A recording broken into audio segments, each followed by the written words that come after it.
Check the rock.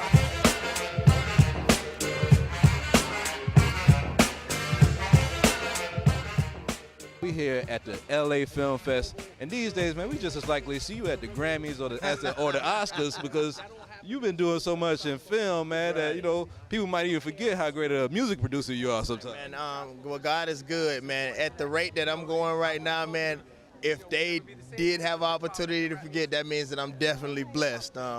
I'm up to score one of the biggest movies that's coming out next year. So, like, with me doing the Gatorade commercials and doing video games, it's like God has blessed me to move to a whole nother level, and sometimes you have to relinquish those rights to the next generation. And if I'm gonna continue making the money that I'm making now, if they happen to forget, it ain't because I'm not doing well for myself. But I don't think they're gonna forget, because it's really highly probable that I have Lil Wayne next single. You know, I got Anthony Hamilton's first single on his new album. You know, I got a new single that's about to come out with Chris Brown. So I really, really doubt that they forget what's going on. You know what I'm saying? Well, speaking of all these singles, man, you had to be inspired by Tribe. I always hear all these producers talking about how they inspired the music and stuff.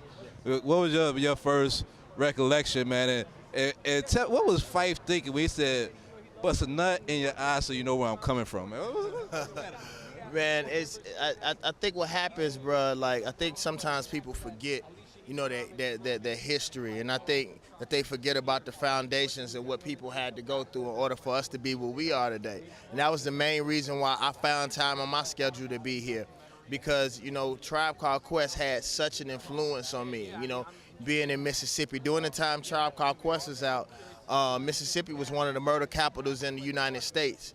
And honestly, Tribe Called Quest helped me escape to another place, you know, to find out that, you know, there is another place in your mind that you can go regardless of what your outside surroundings are.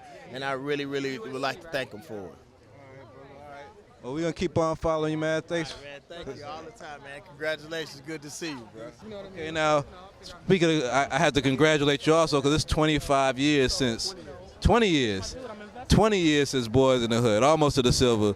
And I know y'all just celebrated that anniversary. Like, reflecting back and looking at where film has went from there to now, have you seen the progression you think you would when you broke some more doors? Not really. You know, I don't think there's a lot of movies coming out at all that really mean a whole lot, and you know, it's just up to people to look at the older pictures and stuff and say, hey, you know, be inspired and try to, like, do better.